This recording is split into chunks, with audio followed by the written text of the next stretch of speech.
ಇದು ಮುದ್ದು ಸೊಸೆ ಸೀರಿಯಲ್ ಇವತ್ತಿದೆ ಎಲ್ಲ ಡೇಟ್ ಎಷ್ಟಿದೆ ಗೊತ್ತಾ? 11/5 ಇದೆ, ಮೇ 11 ಡೇಟ್ ಇದು.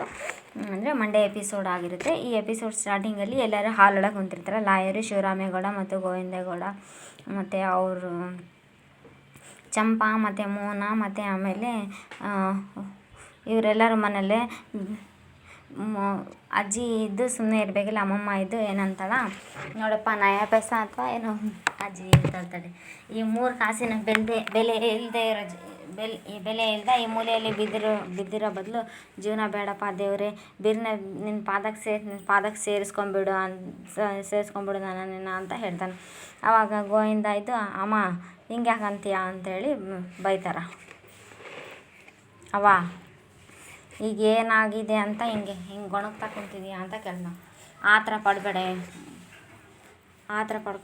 ಪಡಬೇಡಿ, ನನ್ನ ಮಾತನ್ನ ಯಾರು ಕಿವಿಗೆ ಹಾಕೋಬೇಕು, ಸಂಬಂಧನೇ ಕಳ್ಕೊಳಕ್ಕೆ ಒಯ್ತಾ ಇದ್ದೀರಲ್ಲ, ಇದಕ್ಕಿಂತ ಇನ್ನೇನಾಗಬೇಕಪ್ಪ ಅಂತ ಅಜ್ಜಿ ಹೇಳ್ತಾಳ. ಇದು ನನ್ನ ಮಗನ ಬದುಕಿನ ಪ್ರಶ್ನೆ ಅಂತ ಶಿವರಾಮೇಗೌಡ, ಇದು ನಮ್ಮ ಅಟ್ಟಿನ ಮರವಾದ ಪ್ರಶ್ನೆಗಿಂತ ನನ್ನ ಮಗನಿಗಾಗಿರೋ ನೋವೇ ಹೆಚ್ಚು ಅಂಥೇಳಿ ಶಿವರಾಮೇಗೌಡ ಹೇಳ್ತಾನೆ. ಆವಾಗ ಈಶ್ವರಿನೂ ಇವರೆಲ್ಲ ಹಂಗಾಗಿ ಯಾರು ಇದ್ರ ಬಗ್ಗೆ ಮಾತಾಡೋದು ಬೇಡ ಅಂತ ಎಲ್ಲ ಶಿವರಾಮೇಗೌಡ ಹೇಳ್ತಾನೆ. ಇದೆಲ್ಲ ಇವರಿಗೆ 4 ಜನ ಖುಷಿಯಾಗಿರುತ್ತೆ. ಇಲ್ಲಿ ಒಂದು 3 ಜನಕ್ಕೆ. ಆವಾಗ ಸಾವಿತ್ರಿದ್ದು, ದೇವ್ರೇ ನಾನು ಏನಾಗಬೇಕಂತ ಬಯಸಿದ್ದೆ, ಇಷ್ಟು ದಿವಸ ಬಯಸಿದ್ದೆ, ಅದೇ ಆಗ್ತಾಯಿದೆ ಅಂತ ಹೇಳ್ತಿರ್ತಾಳೆ.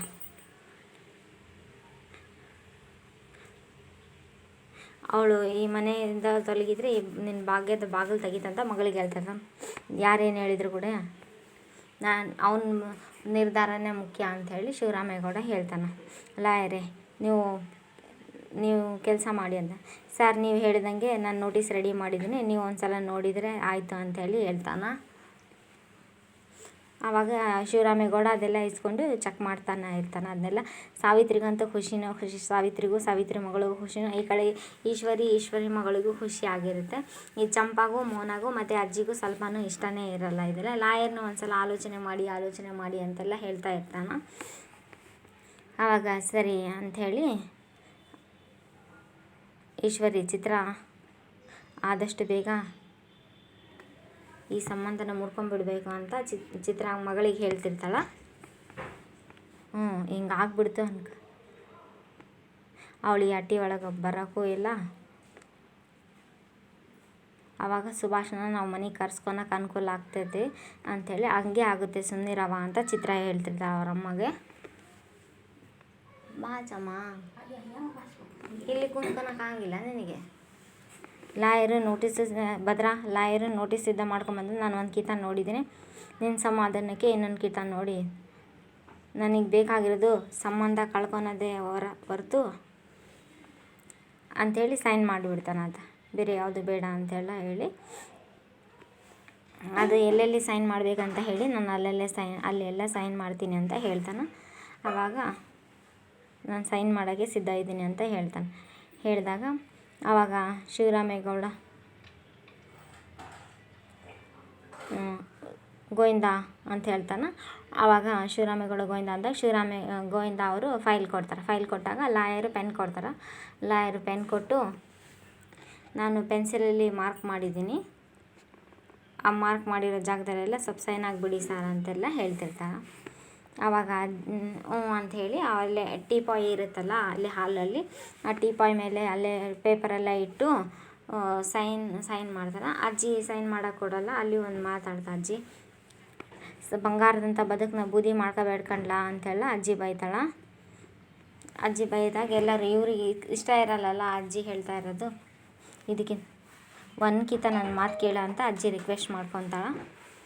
ಅಜ್ಜಿ ರಿಕ್ವೆಸ್ಟ್ ಮಾಡಿಕೊಂಡ್ರು, ತಾಳ್ಮೆ ಇರೋರ ಕೈಯಲ್ಲೇ ನಾಳೆ ಇರೋದು ಅಂತ ಅಜ್ಜಿ ಹೇಳ್ತಾಳೆ. ಅನ್ನೋ ಮಾತನ್ನ ಮರಿಬೇಡ ಕಂಡ್ಲ ಅಂತ ಹೇಳ್ತಾಳೆ. ಅಮ್ಮಮ್ಮ, ಅವಳಿಂದ ನನ್ನ ಮನಸ್ಸಿಗೆ ಆಗಿರೋ ನೋವು ನಿನಗೆ ಯಾಕೆ ಅರ್ಥ ಆಗ್ತಾ ಇಲ್ಲ ಅಂತೆಲ್ಲ ಕೇಳ್ತಾನೆ. ಕೇಳ್ದೆ, ದಯವಿಟ್ಟು ಇದೊಂದು ವಿಷಯದಲ್ಲಿ ನಾನು ನಿನ್ನ ಮಾತು ಕೇಳಲ್ಲ ಅಂತ ಭದ್ರ ಹೇಳ್ತಾನೆ ಅಜ್ಜಿಗೆ. ನಾನು ತೀರ್ಮಾನ ಮಾಡಿದ್ದೀನಿ, ನಾನು ಯಾರ ಮಾತನ್ನು ಕೇಳೋದಿಲ್ಲ ಅಂತ ಭದ್ರ ಸೈನ್ ಮಾಡೇ ಬಿಡ್ತಾನೆ. ಅಜ್ಜಿಗೆ ಮೊನಗ ಚಂಪಗ ಇಷ್ಟ ಇಲ್ಲ. ಅಜ್ಜಿ ದೇವ್ರೇ, ಅಯ್ಯೋ ದೇವ್ರೇ, ನನ್ನ ಮಾತನ್ನ ಯಾರೂ ಕೇಳ್ತಾ ಇಲ್ಲಲ್ಲಪ್ಪ ಅಂತ, ಇನ್ನು ಮುಂದೆ ಏನೇನು ಅನಾಹುತ ಆಗುತ್ತೋ ಏನೋ ಅಂತ ಅಜ್ಜಿ ಬೇಜಾರಾಗ್ಬಿಡ್ತಾಳೆ. ಯಾರು ರೆಸ್ಪಾನ್ಸೇ ಮಾಡಲ್ಲ ಅಜ್ಜಿ ಮಾತಿಗೆ. ಇವರು 4 ಜನ ಖುಷಿ ಪಡೋರು ಖುಷಿ ಪಡ್ತಾರೆ. ಸಾವಿತ್ರಿ ಮತ್ತು ಸಾವಿತ್ರಿ ಮಗಳು ಈಶ್ವರಿ ಮತ್ತು ಈಶ್ವರಿ ಮಗಳು ಚಿತ್ರ, ಮತ್ತು ಆ ಕಡೆ ಅವಳು ಸಾವಿತ್ರಿ ಮಗಳು ವಿನಂತ್ರಿ ಏನೋ ಇರುತ್ತೆ ಆ ಹೆಸರು, ಸಾವಿತ್ರಿ ಮಗಳ ಹೆಸರು. ಅವ್ರು 4 ಜನ ಭದ್ರ ಸೈನ್ ಮಾಡಿ ಲಾಯರ್ ಕೈಯಾಗ ಕೊಟ್ಟೇ ಬಿಡ್ತಾನೆ. ಅದು ತೊಗೊಳ್ಳಿ ಸಾರ್ ಅಂತೇಳಿ, ಆದಷ್ಟು ಬಿರುಗ್ನೆ ನಂಗೆ ಅವಳಿಂದ ಮುಕ್ತಿ ಕೊಡಿಸಿಬಿಡ್ರಿ ಅಂತ ಭದ್ರ ಹೇಳ್ತಾನೆ. ಭದ್ರ ಹೇಳಿದಾಗ ಲಾಯರು ಪೇಪರೆಲ್ಲ ಸೆಟ್ ಮಾಡ್ಕೊಂಡು, ಸರಿ ಸರ್, ನಾನು ಇವತ್ತೇ ನೋಟಿಸ್ ಕಳಿಸಿ ಕೊಡ್ತೀನಿ, ನಾನು ಇನ್ನೂ ಬರ್ತೀನಿ ಅಂತೆಲ್ಲ ಹೇಳ್ತಾನೆ. ಹೌದಾ ಅಂಥೇಳಿ ಲಾಯರು ಹೊರಗಡೆ ಹೋಗ್ತಾರೆ. ಲಾಯರು ಹೊರಗಡೆ ಹೋದಾಗ ಇವರೆಲ್ಲ ದಿನ ಅಲ್ಲೇ ಇರ್ತಾರೆ ಹಾಲೊಳಗಡೆ. ಅಜ್ಜಿಗೆ ಅದು ಬೇಜಾರಾಗ್ತಿರ್ತೈತಿ, ತುಂಬ ಬೇಜಾರು. ಇವ್ರಿಗೆ 4 ಜನ ಖುಷಿ ಪಡ್ತಿರ್ತಾರೆ ಎಲ್ಲ ಹಾಲೊಳಗೆ ಕುಂತು. ಅದನ್ನ ಇವತ್ತಿನ ಎಪಿಸೋಡ್ನ ಚೆನ್ನಾಗಿದೆ. ಭದ್ರ ಸುಮ್ಮನೆ ಇರ್ತಾನೆ, ಏನನ್ನಲ್ಲ. ಅಜ್ಜಿನೂ ಸುಮ್ಮನೆ ಇರ್ತಾಳೆ. ನೆಕ್ಸ್ಟ್ ಈ ಕಡೆ ವಿದ್ಯಾ ಇನ್ನೊಂದು ಸೀನೊಳಗೆ ವಿದ್ಯಾ ಅವ್ರ ಮನೇಲಿ ಪೂಜೆ ರೂಮ್ ಒಳಗೆ ಪೂಜೆ ಮಾಡ್ತಿರ್ತಾಳೆ. ಪೂಜೆ ಮಾಡಿ ಮಂಗಳಾರತಿ ಎಲ್ಲ ಮಾಡ್ತಿರ್ತಾಳೆ. ಅಂದರೆ ಕಾಲೇಜ್ಗೆ ಹೋಗೋಕೆ ರೆಡಿ ಆಗೋಕ್ಕೆ ಎಲ್ಲ ರೆಡಿ ಆಗ್ತಾ ಇರ್ತಾಳೆ. ಅದೇ ಟೈಮಿಗೆ ಕ್ವಾಟ್ಲೆ ಹೊರಗಡೆ ನಿಂತು, ಕ್ವಾಟ್ಲೆ ಎಲ್ಲೆಲ್ಲ ಇದೆಯಾ, ಟೈಮ್ ಆಯ್ತಾ ಇದೆ, ಬೇಗನೆ ಬಾರು ಅಂತ ಆಟೋ ಡ್ರೈವರ್ಗೆ ಫೋನ್ ಮಾಡ್ತಾನೆ. ಆಯಿತು ಬಂದೆ ಅದು ಟೈಮ್ ಆಯಿತು, ಇವ್ರು ಮುನ್ನ ಬಂದಿಲ್ಲಲ್ಲ ಅಂತ. ಅವ್ನು ಬರ್ತೀನಿ ಅಂಥೇಳಿ ಆಟೋ ಬರುತ್ತೆ. ಆಟೋ ಬಂದರೆ ಈ ಕಡೆಯಿಂದ ಇವ್ರು ಇರ್ತಾರಲ್ಲ, ವಿದ್ಯಾ ಒಳಗಡೆ ಇರ್ತಾಳೆ. ಅದಕ್ಕಮ್ಮ ಆಟೋ ಬಂತು ಬಿರ್ನೆ ಬರ್ರಿ ಅಂತೆಲ್ಲ ಕೇಳ್ತಾನೆ. ಬಂದ್ಯಾ, ಅದಕ್ಕಮ್ಮ ಆಟೋ ಬಂತು ಅಂತೆಲ್ಲ ಹೇಳ್ತಾನೆ. ಅಣ್ಣಯ್ಯ ಬಂದೆ ಅಂಥೇಳಿ ವಿದ್ಯಾ ಇನ್ನೂ ಸ್ವಲ್ಪ ಬುಕ್ಸು, ಐಡೆಂಟಿ ಕಾರ್ಡ್ ಎಲ್ಲ ಹಾಕಂತ. ಅಜ್ಜಿ ಇಂಥ ಟೈಮ್ ಒಳಗೆ ಆತ್ರವಾಗಿ ಓಡಾಡಬಾರ್ದವ, ಹೊಸಿ ನಿಧಾನಾಗಿ ಓಡಾಡಬೇಕು ಅಂತೆಲ್ಲ ಅಜ್ಜಿ ಹೇಳ್ತಾನೆ. ಅಜ್ಜಿ ಮೊದಲನೇ ಕಿಟ ಕಾಲೇಜ್ಗೆ ಹೋಗ್ತಾ ಇದ್ದೀನಿ ಅಜ್ಜಿ, ಹಾಗಾಗಿ ಸ್ವಲ್ಪ ಅಲ್ಲಿ ಎಲ್ಲೆಲ್ಲಿ ಏನೇನಿದೆ ಅಂತ ಎಲ್ಲ ಗೊತ್ತಿರಲ್ಲ, ಎಲ್ಲ ನೋಡ್ಕೋಬೇಕಲ್ವೇ, ಅದಕ್ಕೆ ಸ್ವಲ್ಪ ಅವಸರ ಮಾಡ್ತಾಯಿದ್ದೀನಿ ಅಂತೆಲ್ಲ ಹೇಳ್ತಾಳೆ. ಹೋಯ್ತಾ ಯಾವುದಾದ್ರು ಇರುತ್ತೆ ಅಂತ ತಿಳ್ಕೊಳಕ್ಕೆ ಅಂತಲ್ಲ. ಅವ್ವ ಹೊತ್ತಾಯಿತು ಬಂದೆ ಅಂತ ಬ್ಯಾಗ್ ಹಾಕೊಂಡು ಹೋಗ್ತಿರ್ಬೇಕಾದ್ರೆ ಅವರಮ್ಮ ಇದು 1 ನಿಮಿಷ ಬಂದೆ ತಡಿ ಅಂತ ಹೇಳಿ ನಿಂದ್ರಿಸಿ, ಯಾವುದೇ ಕಾರಣಕ್ಕೂ ತಿನ್ನೋದು ಮರಿಬೇಡ ಅಂತ ಬಾಕ್ಸ್ ತಂದಿರ್ತಾಳೆ ಮಧ್ಯಾಹ್ನ ಊಟಕ್ಕೆ. ಈಗ ನೀನು ಒಬ್ಬಳಲ್ಲ ಅಂತ, ಇಬ್ಬರು ಅಂತ ಅವರಮ್ಮ ಪ್ರೀತಿಯಿಂದ ಕೆನ್ನೆ ಸಾರಿ ಹೇಳಿ ಕಳಿಸ್ತಾಳೆ. ಸರಿ ಅವ್ವ ಬರ್ತೀನಿ ಅಂತ ಹೇಳಿ ಹೇಳ್ತಾಳೆ. ಬಾಕ್ಸ್ ಎಲ್ಲ ತೊಗೊಂಡು ನನ್ನ ಮೊಮ್ಮಗಳಿಗೆ ನನ್ನ ಮೊಮ್ಮಗಳು ಕಿವಿಗೆ ಹಾಕ್ಕೊಂಡು ಅದು ಹಾಕೊಂಡ್ಬಿಟ್ರೆ ಬಿರ್ನೆ ಡಾಕ್ಟ್ರ್ ಥರನೇ ಕಾಣಿಸ್ತಾಳೆ ನನ್ನ ಮೊಮ್ಮಗಳಂತ. ಸರಿ ಅಜ್ಜಿ ಸರು ಅವ್ವ ಅಣ್ಣಯ್ಯ ಎಲ್ಲ ಹೋಗಿ ಬರ್ತೀನಿ ಅನ್ನೋ ಟೈಮ್ ಒಳಗೆ ವಿದ್ಯಾ ಅವ್ರ ತಂದೆ ಚಲವಣ್ಣ ಅಲ್ಲಿ ಹೊರಗಡೆ ಇರ್ತಾನೆ. ಅವರಿಗೆಲ್ಲ ಏನು ಹೇಳಲ್ಲ ವಿದ್ಯಾ, ಸುಮ್ಮನೆ ಮುಖ ನೋಡಿ ಹಾಗೆ ಮೂವ್ ಆಗಿಬಿಡ್ತಾಳೆ. ಅದೇ ಟೈಮಿಗೆ ಪೋಸ್ಟ್ ಬರುತ್ತೆ. ಪೋಸ್ಟ್ ಮ್ಯಾನ್ ಬಂದು ಪೋಸ್ಟ್ ಕೊಟ್ಟಾಗ ಆವಾಗ ಚಲವಣ್ಣ ಕೇಳ್ತಾನೆ, ಯಾರ್ದು ಜಗಣ್ಣ ಪೋಸ್ಟು ಅಂತ ಕೇಳಿದಾಗ ಚಲವಣ್ಣ ಇದು ಯಾರಿಗೆ ಬಂದಿರೋದು ಅಂತ ಕೇಳ್ತಾನೆ. ನಿನ್ನ ಮಗಳ ವಿದ್ಯೆ ಹೆಸರಿಗೆ ಬಂದಿದೆ ಚಲವಣ್ಣ ಅಂತೇಳಿ ಕೇಳ್ತಾರೆ. ಆವಾಗ ತಗೋ ಇಲ್ಲೊಂದು ಸೈನ್ ಹಾಕು ಅಂಥೇಳಿ ಕೇಳ್ತಾರೆ. ಆವಾಗ ಚಲವಣ್ಣ ಸೈನ್ ಮಾಡಿ ಅದನ್ನು ಇಸ್ಕೊತಾನೆ. ನೋಟಿಸ್ನ ಇಸ್ಕೊಂಡು ಅವ್ರ ಹೆಂಡ್ತಿಗೆ ಹಾಕಿ ಕೊಡ್ತಾನೆ. ಹೆಂಡ್ತಿ ಒಬ್ಬರಿಂದ ಒಬ್ಬರಿಗೆ ಪಾಸ್ ಮಾಡಿ ವಿದ್ಯಾ ಕೊಡ್ತಾರೆ ಆ ನೋಟಿಸು. ವಿದ್ಯಾ ನೋಟಿಸ್ ತೊಗೊಂಡು ನೋಟಿಸ್ ಎಲ್ಲ ತೆಗೆದು ನೋಡ್ತಾಳೆ. ಆವಾಗ ಅವರಮ್ಮ ಕೇಳ್ತಾರೆ, ಕಾಲೇಜಿಂದ ಬಂದಿದೆ ಅಂತ ಅವರಮ್ಮ ರತ್ನಾಕ ಕೇಳಿದಾಗ, ಇಲ್ಲ ಕಣಮ್ಮ, ನಾನು ನಿಮ್ಮ ಬೀಗರ ಹಟ್ಟಿಯಿಂದ ಬಂದಿದೆ ಅಂತೇಳಿ ವಿದ್ಯಾ ಹೇಳ್ತಾಳೆ. ಹೌದಾ ಅಂತ ಅವರಮ್ಮ ಹೇಳ್ತಾಳೆ. ಏನು ಅಂತ ಅವರಮ್ಮ ಕೇಳಿದಾಗ ವಿದ್ಯಾಗೂ ಶಾಕ್ ಆಗಿರುತ್ತೆ ಅದು ನೋಡಿದಾಗ. ಅಜ್ಜಿಗೂ ಏನಿರ್ಬೋದು ಅಂತ ಅಜ್ಜಿಗೂ ಕ್ಯೂರಿಯಾಸಿಟಿ ಇರುತ್ತೆ, ರತ್ನಾಕಗೂ ಕ್ಯೂರಿಯಾಸಿಟಿ ಇರುತ್ತೆ. ಇಲ್ಲಿ ಪ್ರತಿಯೊಬ್ಬರು ಎದಕ್ಕೆ ನೋಟಿಸ್ ಕಳಿಸಿದಾರೆ ಅಂತ ಪ್ರತಿಯೊಬ್ಬರಿಗೂ ಕ್ಯೂರಿಯಾಸಿಟಿ ಇರುತ್ತೆ. ವಿದ್ಯಾ ಕಾಲೇಜಿಂದ ಬಂದಿರೋದು ಅಂತ, ಇಲ್ಲ ಕಣವ, ನಿಮ್ಮ ಬೀಗರ ಹಟ್ಟಿಯಿಂದ ಬಂದಿರೋದು ಅಂತೆಲ್ಲ ಹೇಳ್ತಾಳೆ. ಕೇಳಿದಾಗ ಇವರೆಲ್ಲ ಗಾಬರಿ ಆಗಿಬಿಡ್ತಾರೆ, ಏನು ಬಂದಿದೆ ಏನಿಲ್ಲ ಅಂಥೇಳಿ ಎಲ್ಲ ಶಾಕ್ ಆಗಿಬಿಡ್ತಾರೆ. ಬೀಗರ ಹಟ್ಟಿಯಿಂದಲೇ ಅಂಥದ್ದೇನು ಕಳಿಸಿದ್ದಾರವ, ನನ್ನ ಜೊತೆ ಸಂಬಂಧ ಬೇಕಾಗಿಲ್ಲ, ಆ ಸಂಬಂಧ ಕಳ್ಕೊಳಕ್ಕೆ ಡೈವರ್ಸ್ ನೋಟಿಸ್ನ ಕಳಿಸಿದಾರ ಅಂತ ಹೇಳ್ತಾಳೆ. ಈ ಅಕ್ಕಗಂತೂ ಒಂದು ವೇಳೆ ಶಾಕ್ ಆಗಿಬಿಡ್ತದೆ, ತುಂಬ ಶಾಕ್ ಆಗೈತೆ ರತ್ನಾಕಗೂ. ಅಜ್ಜಿಗೂ ತುಂಬ ಶಾಕ್ ಆಗೈತೆ. ಮತ್ತು ಅವ್ರ ತಂಗಿ ಇರ್ತಾಳಲ್ಲ, ಅವಳ ಹೆಸರು ಏನೈತೆ, ಸರು ಮತ್ತು ಚಲವಣ್ಣ ಎಲ್ಲರೂ ಇದೇನಪ್ಪ ಇದು ಅಂಥೇಳಿ ಎಲ್ಲರೂ ಗಾಬರಿ ಆಗ್ತಾರೆ. ಎಲ್ಲರೂ ಗಾಬರಿ ಆದಾಗ ಅಜ್ಜಿನೂ ಬೈತಾರೆ. ಅಜ್ಜಿನೂ ಇದೇನಿದು ಅಂತ ಹೇಳಿ ಅಜ್ಜಿ ರತ್ನಕ್ಕ ಎಲ್ಲರೂ ಹೆಂಗಾಯ್ತಲ್ಲ, ಇದೇನು ಸಮಸ್ಯೆ ಸಣ್ಣದು ದೊಡ್ಡದಾಗ್ಬಿಡುತ್ತಲ್ಲ ಅನ್ನೋ ಅವ್ರಿಗೆಲ್ಲ ಟೆನ್ಷನ್ ಇರುತ್ತೆ. ಅವಾಗೆಲ್ಲ ಟೆನ್ಷನ್ ಇದ್ದಾಗ ವಿದ್ಯಾ ಮಾತ್ರ ಅದಕ್ಕೇನು ರೆಸ್ಪಾನ್ಸೇ ಮಾಡಲ್ಲ. ಅವಳು ಸ್ವಲ್ಪ ಧೈರ್ಯದಿಂದ ಇರ್ತಾಳಲ್ಲ, ಕೇಳ್ತಾಳ ಅಜ್ಜಿ ಏನೇ ಇದು ಅಂತಂದು. ಆದರೂ ಕೊನೆಗೂ ಈ ಪರಿಸ್ಥಿತಿ ಬಂತಲ್ಲ ಅಂತ ಅವರಮ್ಮ ಹೇಳ್ತಾರೆ. ಯಾಕವ ಹಿಂಗೆ ಅಳ್ತಾ ಇದೆಯಾ ಅಂತೆಲ್ಲ ವಿದ್ಯಾ ಹೇಳ್ತಾಳ. ಇದ್ಯಾ ಅವ್ರ ಅಜ್ಜಿ ಬೈತಾಳ, ಇದ್ಯಾ ಇಲ್ಲಿ ಆಕಾಶನೇ ತಲೆ ಮೇಲೆ ಬಿದ್ದಿದೆ, ನೀನು ನೋಡಿದ್ರೆ ಏನು ಆಗೇ ಇಲ್ಲ ಅನ್ನಂಗೆ ಹೇಳ್ತೀಯಲ್ಲ ಅಂತ. ಅಜ್ಜಿ ನಾ ಇನ್ನೂ ಬಿರ್ನ ಕಳಿಸ್ತಾರ ಅಂದ್ಕೊಂಡಿದ್ದೆ, ಆದರೆ ತಳವಾಗಿ ಕಳಿಸಿದೆ. ಇದರಲ್ಲಿ ನನಗೇನು ಯಾವ ಆಶ್ಚರ್ಯನೂ ಅನ್ನಿಸ್ತಾ ಇಲ್ಲ ಅಂತ ವಿದ್ಯಾ ಹೇಳ್ತಾಳೆ. ವಿದ್ಯಾ ಹೇಳಿದರೆ ಅಜ್ಜಿ ಆತಂಕನೂ ಇಲ್ಲ ನನಗೆ ಅಂತ ಇವಳು ಹೇಳಿದಾಗ ಅಜ್ಜಿ ಇದ್ದು, ಅವ್ವ ಮಂಜುಳಕ್ಕನ ತಂಗಿ ಲಾಯರ್ ಅಲ್ವೇ, ಅವ್ರನ್ನ ಅಟ್ಟಿಗೆ ಬರೋಕ್ಕೆ ಹೇಳ್ಬಿಡು ಸಂಜೆ ಅಂಥೇಳಿ ವಿದ್ಯಾ ಹೇಳ್ತಾಳೆ. ಅವ್ರ ಕೂಟೆ ಮಾತಾಡಿ ನಾವು ನೋಟಿಸ್ ಕಳ್ಸೋಣ ಅಂತ ವಿದ್ಯಾ ಹೇಳ್ತಾಳೆ. ಅವರಮ್ಮಗ ಚಲವಣ್ಣ ಮತ್ತು ಅವರೆಲ್ಲ ಈ ಸಮಸ್ಯೆ ದೊಡ್ಡದಾಗ್ತೈತಿ ಅಂತ ಅವರೆಲ್ಲ ಆಲೋಚನೆ ಮಾಡ್ತಾನೆ ಇರ್ತಾರೆ. ಸಮಸ್ಯೆ ಏನಿದೆ ಇಷ್ಟು ದೊಡ್ಡದಾಗ್ತದೆ ವಿದ್ಯಾ, ನೀನೇ ಮಾತಾಡ್ತಾ ಇದೆಯಾ ಅಂತ ರತ್ನಕ್ಕ ಬೈತಾನೆ. ನೋಡು ಹೀಗೆಲ್ಲ ನೀನು ಅವ್ವ ನನಗೆ ಕಾಲೇಜ್ಗೆ ಒತ್ತಾಗ್ತಾ ಇದೆ ಅಂತ ವಿದ್ಯಾ ಅವರಮ್ಮಗೆ ಅದ್ರ ಬಗ್ಗೆ ಏನೇ ಇದ್ರೆ ಸಂಜೆ ಮಾತಾಡೋಣ ಅಂತ ಅವರಮ್ಮಗೆ ಹೇಳ್ತಾಳೆ. ಅವರಮ್ಮಗೆ ಹೇಳಿ ಅಲ್ಲಿದ್ದ ಆಟೋ ಇರ್ತಾಳೆ, ತಗೋ ನೋಟಿಸ್ ಅವರಮ್ಮನ ಕೈ ಕೊಟ್ಟು ನೋಟಿಸ್, ನಾನು ಮೊದಲನೇ ಕಾಲೇಜ್ಗೆ ಹೋಗ್ತಾಯಿದ್ದೆ ಆಶೀರ್ವಾದ ಮಾಡಂತ ನೋಟಿಸ್ ಅವರಮ್ಮನ ಕೈ ಒಳಗೆ ಕೊಟ್ಟು ಕಾಲು ಮುಗಿದು ಆಟೋ ಹಿಡ್ಕೊಂಡು ಹೋಗ್ಬಿಡ್ತಾನೆ. ಇನ್ನೊಂದು ಸೀನ್ ಒಳಗೆ ಇಲ್ಲಿ ಶಿವರಾಮೇಗೌಡ ರೂಮಲ್ಲಿ ಕುಂತು ಮಾತಾಡ್ತಾ ಇರ್ತಾನೆ. ರೂಮಲ್ಲಿ ಕುಂತು ಫೋನಲ್ಲಿ ಮಾತಾಡ್ತಾ ಇರ್ಬೇಕಾದ್ರೆ ಮೋನ ಬಂದು ಮಜ್ಜಿಗೆ ಕೊಡೋದು, ತಗೊಳ್ಳಿ ಮಜ್ಜಿಗೆ ಕೇಳಿದ್ರಲ್ಲ ಅಂಥೇಳಿ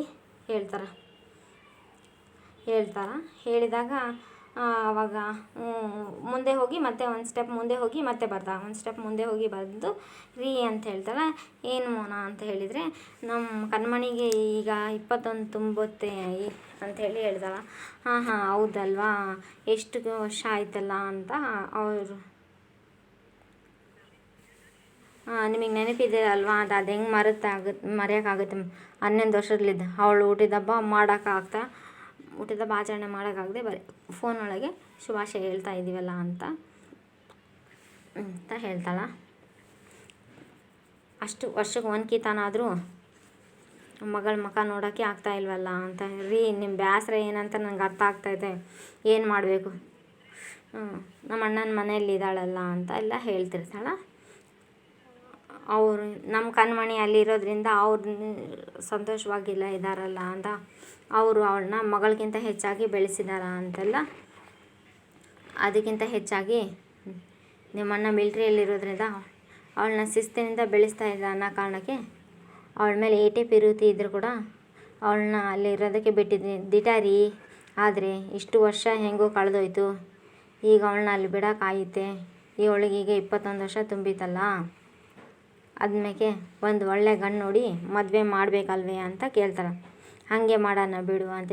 ಈ ನೆಪದಲ್ಲಿ ಆದರೂ ಹಟ್ಟಿ ಒಳಗಡೆ ಸಂತೋಷ ಸಡಗರ ಎಲ್ಲ ಕಂಡಂತಾಗ್ಬೋದು. ದಿಟಾರಿ ಆಗಿರೋ ಕೈಘಟನೆಗಳಿಂದ ನೋವು ಸಂಕಟಗಳು ತುಂಬೋಗಿದೆ. ಈ ಹಟ್ಟಿ ಒಳಗೆ ಶುಭ ಕಾರ್ಯವನ್ನು ನಡೆಸಿದರೆ ಎಲ್ಲವೂ ಬದಲಾಗ್ಬೋದು ಅಂತ ಹೇಳ್ತಾಳೆ. ಹೌದು ಮೋನ ಅಂಥೇಳಿ ಶಿವರಾಮೇಗೌಡ ಹೇಳ್ತಾನೆ. ಕೆಲವೊಂದ್ಕಿತ ಮನಸ್ಸಿಗಾಗಿರೋ ಗಾಯಕ್ಕೆ ಔಷಧಿನೇ ಇರಲ್ಲ ಅಂತ ಶಿವರಾಮೇಗೌಡ ಮೋನಾಗಿ ಹೇಳ್ತಿರ್ತಾನೆ. ಶುಭ ಕಾರ್ಯ, ಮಂಗಳ ಕಾರ್ಯ ಇವುಗಳು ಒಂದಾಗಿ ಕೆಲಸ ಮಾಡಿದ್ದು ನಮ್ಮ ಮನಸ್ಸಿಗೆ ಸಂತೋಷ. ನೆಕ್ಸ್ಟ್ ಇನ್ನೊಂದು ಸೀನ್ ಒಳಗಡೆ ವಿದ್ಯಾ ಇಲ್ಲಿ ಕಾಲೇಜ್ಗೆ ಬಂದಿರ್ತಾಳೆ. ವಿದ್ಯಾ ಇಲ್ಲಿ ಕಾಲೇಜ್ಗೆ ಬಂದಾಗ ಕಾಲೇಜು ಎಲ್ಲ ನೋಡ್ತಾ, ಅಂದರೆ ಮೈಸೂರು ಕಾಲೇಜಿಗೆ ಬಂದಿಲ್ಲ, ಮಂಡ್ಯ ಕಾಲೇಜಲ್ಲಿ ಏನು ಇದು ಸೀಟ್ ಸಿಕ್ಕಿಲ್ಲ ಅಂಥೇಳಿ ಇಲ್ಲಿ ಬಂದು ಕಾಲೇಜ್ ನೋಡಿ ಅವಳಿಗೆ ತುಂಬ ಖುಷಿ ಆಗ್ತಾನೆ ಇರ್ತೈತಿ. ತುಂಬ ಖುಷಿ ಆದಾಗ ಇಲ್ಲಿ ಕಾಲೇಜಲ್ಲಿ ರ್ಯಾಗಿಂಗ್ ಎಲ್ಲ ನಡೀತಾ ಇರ್ತೈತಿ. ಇವಳು ನಮಸ್ಕಾರ ಮಾಡಿ ಎಲ್ಲ ನಮಸ್ಕಾರ ಎಲ್ಲ ಮಾಡ್ತಿರ್ತಾಳೆ. ನಮಸ್ಕಾರ ಎಲ್ಲ ಮಾಡ್ತಿದ್ದೆ ಯಾರೋ ಇದನ್ನೆಲ್ಲ ನೋಡಿರ್ತಾರೆ. ಯಾರು ಅಂದರೆ ಸೀನಿಯರ್ಸ್ ಎಲ್ಲ ಇದನ್ನು ನೋಡಿರ್ತಾರೆ. ಇದನ್ನೇ ಅವಳನ್ನ ಟೀಸ್ ಮಾಡ್ತಾರೆ. ಇಲ್ಲಿ ಬಂದು ಸೆಕ್ಯೂರಿಟಿ ಗಾರ್ಡ್ಗೆ ಕೇಳ್ತಾಳೆ, ಅಣ್ಣ ಇಲ್ಲಿ ಫಸ್ಟ್ ಇಯರ್ಗೆ ಹೆಂಗೆ ಹೋಗಬೇಕು ಅಂತೆಲ್ಲ ಕೇಳ್ದೆ. ಸೆಕ್ಯೂರಿಟಿ ಗಾರ್ಡ್ ಈ ಥರ ಗೈಡೆನ್ಸ್ ಮಾಡಿ ತೋರಿಸ್ತಾನೆ, ಈ ಸೈಡ್ ಹೋಗಬೇಕು ಅಂಥೇಳಿ ತೋರಿಸಿದ್ರೆ ಆವಾಗ ಇಲ್ಲೂ ಚೆನ್ನಾಗಿದೆ ಸ್ವಲ್ಪ. ಇಲ್ಲಿ ಸೀನಿಯರ್ಸ್ ಎಲ್ಲ ಇಲ್ಲಿ ಜೂನಿಯರ್ಸ್ಗೆ ಇದು ಮಾಡ್ತಿರ್ತಾರೆ. ಸೀನಿಯರ್ಸ್ ಸತಾಯಿಸ್ತಾ ಇರ್ತಾರೆ ಅವ್ರಿಗೆಲ್ಲ. ಫಸ್ಟ್ ಇಯರ್ ಕ್ಲಾಸ್ ರೂಮ್ಗೆ ಎಲ್ಲಿ ಹೋಗ್ಬೇಕಂತ ಕೇಳಿ ಸೆಕ್ಯೂರಿಟಿ ಗಾರ್ಡ್ ಹಂಗೆ ತೋರಿಸ್ತಾನೆ. ಈ ಸೈಡ್ ತೋರಿಸಿದಾಗ ಇಲ್ಲಿ ರ್ಯಾಗಿಂಗ್ ಎಲ್ಲ ನಡೀತಾ ಇರುತ್ತೆ. ಇವಳು ಭಕ್ತಿಯಿಂದ ಕೈ ಮುಗಿದು ಎಲ್ಲ ಒಳಗಡೆ ಬರ್ತಿರ್ತಾಳೆ. ಭಕ್ತಿಯಿಂದ ಕೈ ಮುಗಿದು ಎಲ್ಲ ಒಳಗಡೆ ಬರ್ತಿರ್ಬೇಕಾದ್ರೆ ಸ್ಟೆಪ್ಸ್ ಎಲ್ಲ ಏರ್ಕೊಂಡು ಅದೆಲ್ಲ ಮಾಡಿ ಬರಬೇಕಿತ್ತಲ್ಲ. ಹಂಗೆ ಅಷ್ಟರೊಳಗೆ ಇವಳು ನಮಸ್ಕಾರ ಮಾಡಿದ್ದು ಅದು ಎಲ್ಲದೂ ನೋಡಿರ್ತಾರೆ ಒಬ್ಬೊಬ್ಬರು. ಒಂದಿಬ್ಬರು ಸೀನಿಯರ್ಸ್ ಇರ್ತಾರೆ ಅವರು.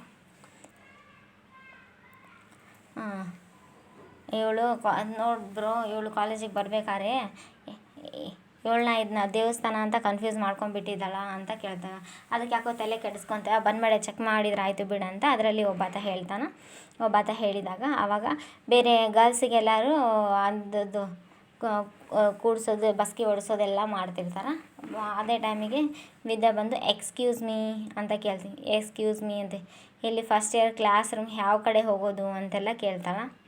ಅವರೆಲ್ಲ ನಗುತ್ತಿರ್ತಾರೆ ಎಲ್ಲರೂ. ಅಂದರೆ ಸ್ವಲ್ಪ ಇವರೆಲ್ಲ ಅದು ಹಳ್ಳಿ ಊರು ಅಂತ ಮತ್ತು ಆಮೇಲೆ ಇವಳು ಭಕ್ತಿ ಜಾಸ್ತಿ ಅಂತ ಎಲ್ಲ ಹೇಳಿ ತಮಾಷೆಯಿಂದ ನಗ್ತಾ ಇರ್ತಾರೆ. ಇಲ್ಲಿ ಒಂದಿಬ್ಬರು ಹುಡುಗರು ಬೈಕಲ್ಲಿ ಕುಂತು ಹೆಂಗೆ ಹೋಗಬೇಕು ಅಂತ ಕೇಳಿದಾಗ ಅದಕ್ಕೂ ಮುಂಚೆ ನಾವಿಲ್ಲಿ ಸೀನಿಯರ್ಸ್ ಇದ್ದೀವಿ, ನಾವು ಕೇಳಿರೋ ಎಲ್ಲ ಪ್ರಶ್ನೆಗೆ ಉತ್ತರ ಕೊಟ್ಟು ನೀವು ಮುಂದಕ್ಕೆ ಹೋಗಬೇಕು ಅಂತೆಲ್ಲ ಹೇಳ್ತಾರೆ. ಹೌದಾ ಅಂತೆಲ್ಲ ಕೇಳ್ತಾಳೆ ವಿದ್ಯಾ. ನಮಗೆ ಗೌರವ ಕೊಟ್ಟು ನಾವೊಂದಿಷ್ಟು ಪ್ರಶ್ನೆ ಕೇಳ್ತೀವಿ, ಅದಕ್ಕೆ ಉತ್ತರ ಕೊಟ್ಬಿಟ್ಟು ನೀನು ಹೊರಡು ಅಂತ. ಉತ್ತರ ಕೊಡಬೇಕಾ ಅಂತಾಗೆ ಆಯಿತು ಅದೇನಂತ ಕೇಳಿ ಅಂತ ವಿದ್ಯೆ ಹೇಳ್ತಾಳೆ. ಅಷ್ಟೊಂದು ಭಕ್ತಿಯಿಂದ ಕೈ ಮುಗಿತಾ ಇದನ್ನೇ ದೇವಸ್ಥಾನ ಅಂದ್ಕೊಂಡಿದ್ದೆ ನಾನು. ಸ್ಕೂಲಿಗೆ ಸೇರಿದಾಗ ಜ್ಞಾನ ದೇಗುಲವಿದು ಕೈ ಮುಗಿದು ಒಳಗಡೆ ಬಾ ಅಂತ ಹೇಳ್ಕೊಟ್ಟಾರೆ ಅಂತ ಹೇಳ್ತಾಳೆ. ಅದಕ್ಕೆ ಮೊದಲನೇ ದಿನ ಅಂತಲ್ಲ, ಪ್ರತಿ ದಿವಸನೂ ಸ್ಕೂಲ್ಗೆ ಹೋದಾಗೂ ಕೈ ಮುಕ್ಕೊಂಡೆ ಹೋಗ್ತೀನಿ ಅಂತೆಲ್ಲ ಹೇಳ್ತಾಳೆ. ಈಗ ಮೊದಲನೇ ಕಿತ ಬಂದಿನಲ್ಲ ಅದಕ್ಕೆ ಮುಗ್ದಿನಿ. ದೇವಸ್ಥಾನ ಅಂದಮೇಲೆ ಭಯದಿಂದ ಬರಬೇಕಿತ್ತು ತಾನೇ, ದಿಟ್ಟವಾಗಲೂ ಭಯ ಇತ್ತು ಅಂತೆ. ಎಲ್ಲಿ ಭಯ ಭಕ್ತಿ ಇರುತ್ತಾ ಅಲ್ಲಿ ಯಶಸ್ಸು ಅನ್ನೋದು ಕಟ್ಟಿಟ್ಟು ಬುತ್ತಿ ಅಂತೆ, ಖಂಡಿತವಾಗಲೂ ಇರುತ್ತೆ ಅಂತ ಹೇಳಿರ್ತಾಳೆ. ಇವಳು ಹೇಳಿದಾಗ ಇವರು ಕರೆಕ್ಟ್ ಅಲ್ಲ ಅಂತ ಹೇಳ್ದ. ಕಾಲೇಜ್ ಅಂದಮೇಲೆ ಭಕ್ತಿ ಇರಬೇಕು, ಗುರುಗಳ ಮೇಲೆ ಗೌರವ ಇರಬೇಕು, ಭಯ ಎಲ್ಲನೂ ಇರಬೇಕು. ಇದು ನಾವು ಅಂದ್ಕೊಂಡಿರುವ ಗುರಿ ಸಾಧಿಸೋಗೋ ಶಾನೆ ಸುಲಭ ಆಗ್ತೈತಿ ಅಂತ ಹೇಳ್ತಾಳೆ. ಅಲ್ಲಿ ಬೇರೆ ಎಲ್ಲರೂ ಅವರು ಇಬ್ಬರು ರ್ಯಾಗಿಂಗ್ ಮಾಡೋ ಹುಡುಗರು ಬಿಟ್ಟು ಬಾಕಿ ಇರೋ ಹುಡುಗಿಯರು ಎಲ್ಲರೂ ಸೇರಿ ಕ್ಲಾಪ್ಸ್ ಮಾಡಿಬಿಡ್ತಾರೆ. ಎಲ್ಲರೂ ಕ್ಲಾಪ್ಸ್ ಮಾಡಿದಾಗ ಅವರಿಗೆ ಒಂಥರ ಇರಿಟೇಟ್ ಆಗಿ ಇನ್ಸಲ್ಟ್ ಆದಂಗೆ ಆಗ್ಬಿಡ್ದು. ಅವರಿಬ್ಬರು ರ್ಯಾಗಿಂಗ್ ಮಾಡೋ ಹುಡುಗರಿಗೆ. ಏನು ಬ್ರೋ ಇದು ಮೊದಲನೇ ಕಿತ ಇಲ್ಲಿ ಬಂದು ಇವಳು ಜೂನಿಯರ್ ಮುಂದೆ ನಮಗೆಲ್ಲ ಅವಮಾನ ಮಾಡಿಬಿಟ್ಲಲ್ಲ ಅಂತ. ಇವಳನ್ನ ಏನಾದರೂ ಸುಮ್ಮನೆ ಬಿಟ್ಬಿಟ್ರೆ ನಮ್ಮ ಕಾಲೇಜಲ್ಲಿ ಒಂಚೂರು ಮರ್ಯಾದೆ ಇರೋಂಗಿಲ್ಲ ಅಂತೆ ಇದನ್ನೇ ಅಂತೆಲ್ಲ ಹೇಳ್ತಿರ್ತಾಳೆ ಅವರು. ಈಗ ಇವಳಿಗೇನಾದರೂ ಮಾಡಿ ಪನಿಷ್ಮೆಂಟ್ ಕೊಡಬೇಕಲ್ಲ ಅಂಥೇಳಿ ಹೇಳ್ತಾರೆ. ಸಾರಿ ನಾವು ಸೀನಿಯರ್ಸ್ ಇದ್ದೀವಿ ಅಂತೆಲ್ಲ ನಮಗೆ ರೆಸ್ಪೆಕ್ಟ್ ಕೊಡಬೇಕಾ ಅಂತೇಳಿ ತಿಳ್ಕೊಳ್ದೆ ಕಾಲೇಜ್ ಒಳಗೆ ಬಂದಿರೋದು ತಪ್ಪು ತಾನೆ ಅಂತ. ಸರಿ ಸಾರಿ ಅಂತೆಲ್ಲ ಹೇಳ್ದೆ. ತಪ್ಪು ಮಾಡಿದ ಮೇಲೆ ಪನಿಷ್ಮೆಂಟ್ ಅನುಭವಿಸ್ಬೇಕಾ ಅಂತ. ಪನಿಷ್ಮೆಂಟಾ ಅಂತ ವಿದ್ಯಾ ಕೇಳ್ತಾಳೆ. ವಿದ್ಯಾ ಕೇಳಿದಾಗ ಪನಿಷ್ಮೆಂಟಾ ಏನು ಮಾಡಬೇಕು ಅಂತ ಏನಿಲ್ಲ, ವೆರಿ ಸಿಂಪಲ್. ಇವರೆಲ್ಲ ಬ್ಯಾಗ್ಗಳು ತೊಗೊಂಡು ಕಾಲೇಜ್ ಸುತ್ತ 10 ರೌಂಡ್ ಹೊಡಿಬೇಕು ಅಂಥೇಳಿ ನಗುತ್ತಿರ್ತಾರೆ ಅವರು. ಕಾಲೇಜ್ ಸುತ್ತ 10 ರೌಂಡ್ ನಾನು ಓಡಬೇಕಾ, ಅದು ಆಗಲ್ಲ, ನಾನು ಪ್ರೆಗ್ನೆಂಟ್ ಅಂತ ಹೇಳಕ್ಕೆ ಬರ್ತಲ್ಲ. ಅದು ಮತ್ತೆ ಹೇಳಿದರೆ ಕಾಲೇಜಲ್ಲಿ ಅಡ್ಮಿಷನು ಅದೆಲ್ಲ ಪ್ರಾಬ್ಲಮ್ ಎಲ್ಲ ಆಗುತ್ತೆ ಅಂತೆಲ್ಲ ತಿಳ್ಕೊಂಡು ಅದನ್ನು ಅಲ್ಲಿಗೆ ಸ್ಟಾಪ್ ಮಾಡ್ತಾರೆ. ಪ್ರೆಗ್ನೆಂಟ್ ಅನ್ನೋ ವಿಷಯ ಅಲ್ಲಿಗೆ ತೊಗೊಂಡು ಸ್ಟಾಪ್ ಮಾಡಿಬಿಡ್ತಾರೆ. ಏನು ಮಾಡ್ತಾ ಇದೆಯಾ, ಬ್ಯಾಕ್ ಕೊಡಿ ಅಂತೆಲ್ಲ ಅವರೆಲ್ಲ ಹೇಳ್ತಿರ್ತಾರೆ. ಲೇಟ್ ಆದರೆ ಡಬಲ್ ರೌಂಡ್ ಓಡಿಸ್ತೀವಿ ಅಂತೆಲ್ಲ ಹೇಳ್ತಿರ್ತಾರೆ. ಎಲ್ಲ ಬ್ಯಾಗ್ ಇಸ್ಕೊಂಡು ನಿಧಾನ ಮಾಡೋಂಗಿಲ್ಲ, ಫಾಸ್ಟ್ ಹೋಗಿ, ಇನ್ನೊಂದು 5 ಸೆಕೆಂಡ್ ಲೇಟ್ ಮಾಡಿದೆ ಡಬಲ್ ರೌಂಡ್ ಆಗಬೇಕಾಗುತ್ತೆ ನೀನು ಅಂತ ಅವ್ರು ಹೇಳ್ತಾರೆ. ಈಗ ನೀನೇನು ಓಡ್ತೀಯೋ ಎಲ್ಲರೂ ಸೇರಿಸಿ ಓಡಬೇಕು ಅಂತ ಓಡಿಸ್ಬಿಡ್ತೀನಿ ಅಂತ ಹೇಳಿದೆ. ನೀನಾದರೆ ಕಾಲಲ್ಲಿ ಓಡಬೇಕು ಅಂತ, ಇವ್ರುಗಳಾದರೆ ಕಾಲು ಮತ್ತು ಕೈಗಳು ಬಳಸ್ಕೊಂಡು ಪ್ರಾಣಿಗಳ ಥರ ಓಡಿಸ್ತೀನಿ ಅಂತ ಹೇಳ್ತಾರೆ. ಅದಕ್ಕೆ ಅಲ್ಲಿರೋ ಹುಡುಗಿಯರು ಪ್ಲೀಸ್ ನೀವು ಓಡಿ, ಇಲ್ಲಾಂದರೆ ನಮ್ಮನ್ನು ಓಡಿಸ್ತಾರ ಅಂತ ರಿಕ್ವೆಸ್ಟ್ ಮಾಡ್ಕೊಂಡು ಆ ಹುಡುಗರು ನಗ್ತಾರೆ. ಅದೇ ಟೈಮಿಗೆ ಅಲ್ಲಿ ಒಬ್ಬ ಮೇಡಮ್ ಬರ್ತಿರ್ತಾರೆ. ಒಬ್ಬ ಮೇಡಮ್ ಬಂದಿದ್ದು HOD ಬಂದರು ಬ್ಯಾಗ್ ಇಸ್ಕೊಂಡ್ರು ಅಂತ ಎಲ್ಲರ ಬ್ಯಾಗೆ ಇಸ್ಕೊಂಡು ಅವರಿಬ್ಬರು ಹುಡುಗರು ಇದು ಸತಾಯಿಸ್ತಾ ಇರ್ತಾರಲ್ಲ, ಇಬ್ಬರು ಹುಡುಗರು ರ್ಯಾಗಿಂಗ್ ಮಾಡೋ ಹುಡುಗರು ಬೈಕ್ ಸ್ಟಾರ್ಟ್ ಮಾಡ್ಕೊಂಡು ಓಡೋಗ್ಬಿಡ್ತಾರೆ. ಇವಾಗ ವಿದ್ಯಾ ಇದ್ದು ಅಣ್ಣಂದ್ರ ನನಗೆ ಓಡೋಕೆ ಹೇಳಿ ನೀವೇ ಓಡ್ತಾ ಇದ್ದೀರಲ್ಲ ಅಂತ ಹೇಳ್ತಾಳೆ. ಅಲ್ಲಿ HOD ಬಂದು ಅವಾಗ ಹೇಳ್ತಾನೆ, ಏನು ಮಾಡ್ತಾಯಿದ್ದಾರೆ ಎಲ್ಲರೂ ಕ್ಲಾಸ್ಗೆ ಹೋಗಿ ಅಂತೆಲ್ಲ ಹೇಳಿ ಗೋ ಟು ಯುವರ್ ಕ್ಲಾಸ್ ಅಂತ ಹೇಳಿ ಅಜ್ಜಿ ಹೇಳ್ತಾರೆ. ಹಾಯ್, ನೀವು ಸೂಪರಾಗಿ ಮಾತಾಡ್ತಾಯಿದ್ರೆ, ಮೈ ನೇಮ್ ಈಸ್ ಹೆಸರೆಲ್ಲ ಜೆನಿಫರ್ ಅಂತ ಹೇಳಿ ಶಾರ್ಟ್ ಆ್ಯಂಡ್ ಸ್ವೀಟಾಗಿ ಕರೀರಿ ಅಂತೆಲ್ಲ ಎಲ್ಲರ ಹೆಸರು ಇಂಟ್ರೊಡ್ಯೂಸ್ ಮಾಡ್ಕೊಂಡು, ಇನ್ನೊಂದು ಕಡೆ ಇಲ್ಲಿ ಶಿವರಾಮೇಗೌಡ ಮತ್ತು ಅವ್ರ ತಮ್ಮ ಅವರು ಎಲ್ಲ ಹೊರಗಡೆ ಬರ್ತಿರ್ತಾರೆ. ಇವರೆಲ್ಲ ಹೊರಗಡೆ ಬರ್ತಿರೋ ಟೈಮ್ ಒಳಗೆ ಇದೇ ಟೈಮಿಗೆ ಚಲವಣ್ಣ ಬರ್ತಾನೆ. ಇಲ್ಲಿ ಚಲವಣ್ಣ ಬರ್ತಾನೆ ಅಂದರೆ ಯಾರನ್ನ ಇದ್ದಾರಾ ಇಲ್ಲ ನೋಡಿಕೊಂಡು ಎಲ್ಲ ಚೆಕ್ ಮಾಡಿಕೊಂಡು ಗೇಟ್ ತಗೊಂಡು ಸೈಲೆಂಟಾಗಿ ಒಳಗಡೆ ಬರ್ತಿರ್ತಾನೆ. ಇವರು ಒಳಗಿದ್ದ ಮಾತಾಡ್ಕೊತ ಬರ್ತಿರ್ತಾನೆ. ಅಂದರೆ ಇವ್ರು ಬಂದಿರೋದು ಗೊತ್ತಿರಲ್ಲ. ಕ್ವಾಟ್ಲೆ ಅಂತ ಕರೀತಾರೆ. ಕ್ವಾಟ್ಲೆ ಅಂತ ಅಂದರೆ ಡೈಲಿ ಅವನ ಹೆಸರು ಅಪಾಯ ಅಂತ ಹೇಳ್ತಾನೆ. ಡೈಲಿ ಅಲ್ಲೇ ಅವನ ಹೆಸರು ಕರೆದು ರೂಢಿ ಆಗಿಬಿಟ್ಟೈತಲ್ಲ ಅಂತೆಲ್ಲ ಅವ್ರು ಹೇಳ್ತಾರೆ. ಇಲ್ಲ ಒಂದು ಡ್ರೈವರ್ನೊಳ ಹಂಪದೇವನ ಏನೋ ಹೆಸರು ಹೇಳ್ತಾರೆ, ಹಳ್ಳಿ ಊರು, ಅಲ್ಲಿ ಕೆಲಸ ಇದೆ. ಅಲ್ಲಿ ಕೆಲಸ ನೋಡು, ದಿನ ಅವನ ಹೆಸರು ಕೂಗಿ ಅವನ ಹೆಸರೇ ಬಾಯಾಗಿದೆ ಅಂತೇಳಿ, ಹಂಪಪಟ್ಟಣದಲ್ಲಿ ನನಗೊಂದು ಕೆಲಸ ಇದೆ, ಗೌರ್ಮೆಂಟ್ ಗಾಡಿ ತೊಗೊಂಡು ಹೋಗೋಣ, ಒಂದು ಡ್ರೈವರ್ ಬೇಕಿತ್ತು, ಹಟ್ಟಿ ಅಂದಮೇಲೆ ಏನು ಎಮರ್ಜೆನ್ಸಿ ಇದ್ದಾಗ ಹಟ್ಟಿ ಬೇಕಾಗುತ್ತಲ್ಲ ಅಂತ, ಹಟ್ಟಿ ಅಂದಮೇಲೆ ಎಮರ್ಜೆನ್ಸಿ ಅಂತ ಬೇಕಾಗುತ್ತೆ ಅಂತ ಹೇಳ್ತಾರೆ. ಇದೇ ಟೈಮಿಗೆ ಈತ ಬಂದು ನನ್ನ ತಪ್ಪಾಯಿತು, ನಾನೇನು ತಪ್ಪು ಮಾಡಿದರೆ ಕ್ಷಮಿಸಿ, ನನ್ನ ಮೇಲೆ ನನ್ನ ಹೆಂಡತಿ ಮೇಲೇನೋ ಕೋಪದಿಂದ ನನ್ನ ಮಗಳನ್ನ ನನ್ನ ಅಳಿಯನ ದೂರ ಮಾಡಬೇಡ್ರಿ ಅಂತ ರಿಕ್ವೆಸ್ಟ್ ಮಾಡಿ ಕೇಳ್ಕೊಂಡ್ರು. ಭದ್ರ ಇದ್ದು ತುಂಬ ಕೋಪ ಮಾಡ್ಕೊತಾನೆ. ಇದು ನೆಕ್ಸ್ಟ್ ಎಪಿಸೋಡು. ತುಂಬ ಕೋಪ ಮಾಡ್ಕೊಂಡು, ನನಗೇನಾದರೂ ಕೋಪ ನೆತ್ತಿಗೇರಿದ್ರೆ ನಿಮ್ಮ ಮೇಲೆ ಗಾಡಿ ಹತ್ತಿಸ್ಕೊಂಡು ಹೋಗ್ಬಿಡ್ತೀನಿ, ಅಷ್ಟಾದರೂ ಮಾಡಿ, ನಿಮ್ಮ ಕೈಯಿಂದ ಸಾಯೋ ಪುಣ್ಯವಾದರೂ ಸಿಗುತ್ತಲ್ಲ ನನಗೆ ಅಂಥೇಳಿ ಹೋಗಿ ಕಾರ್ ಹತ್ರ ಅಡ್ಡ ಮಲ್ಕೊಂಡ್ಬಿಡ್ತಾನೆ. ನಾಳೆ ಏನಾಗುತ್ತೆ ನೋಡಬೇಕಿದೆ episode. Please like, share, comment, subscribe. Thanks for watching.